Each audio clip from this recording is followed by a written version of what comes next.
Hello, I'm Crystal Burney. Joining me in the studio is Humber College President John Davis.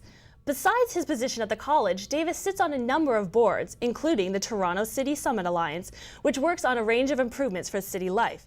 He's also on the Mayor's Safe City Council, which deals with at-risk youth. Just before we start, a quick recap of this week's vote in terms of Humber campuses. Newcomer Vincent Crisanti will represent Ward 1, where the North Campus is located. He says he supports Mayor-elect Rob Ford and opposes the Transit City Plan. Representing the Lakeshore Campus in Ward 6 is Mark Grimes in his third term. Grimes supports expanding TTC service and has worked closely with Humber's Lakeshore Campus. Thank you so much for joining us in the studio today, Mr. Davis.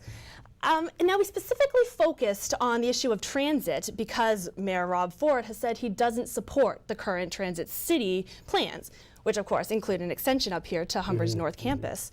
Now, with Humber being such a large commuter school and transit being such a key issue to students, do you intend to push for better transit up here in the future? We always do.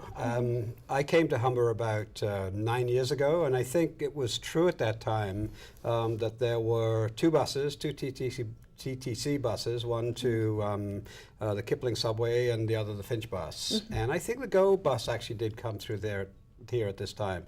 Now we've got buses from Mississauga, from Peel, from York, far better service to the Kipling subway station, so we always push for better public transit. But in terms of the issues in this mayoralty race, I think the one around public transit is likely to be one of the ones that will have most effect on us. And now, as president of this college, you've been very involved in community building in the surrounding area. Again, Ford has said that he's unsure if he wants to continue funding for priority neighborhoods like Rexdale unless he ensures that improvements are being made.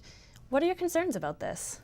Well, I can assure that our new mayor that improvements are being made because I know a lot about the investments being made in this community, and I'm on, as you know, the mayor's safety panel that really guides that work. It's very effective, it's very important, and it needs to stay. And election kind of rhetoric is one thing, actual practice is another. So I'm really hoping that our new mayor is as committed to those priority neighborhoods as our old mayor was, and I'll be doing my hardest work in terms of making sure that's the case. Wonderful. Now, voter turnout in Toronto was higher at this election than it's been in years, with 53.2% of the population voting, which of course is up from 39% in 2006. But it seems the overall number of student voting was lower. Why do you think this is, and what do you think we can do as a community to help increase student voting in municipal elections? Yeah, I mean, a lot of the issue with students in terms of municipal elections is, is going to school in different places where they actually live. So that's always been an issue, particularly for post-secondary students. So, I think it's a matter of making the effort to go to the the polls that happen, the advanced polls, and trying to get out and vote. It's a very important piece. But generally speaking, I think this was one of the best elections in terms of turnout. I think we had a fairly sort of simple choice in some ways, but a bit of a polarizing choice. And I think that drove a lot of people out. I wish in some ways we had a different kind of voting system, that we didn't have to do those strategic votings for all of those people that were concerned about one person or the other.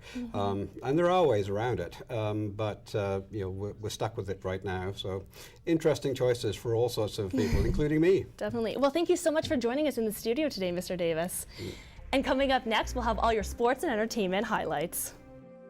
Coming up in sports, the World Series kicks off tonight. The Raptors open their season at home, and the Humber women's rugby team is gunning for first place. I'll have more details after the break.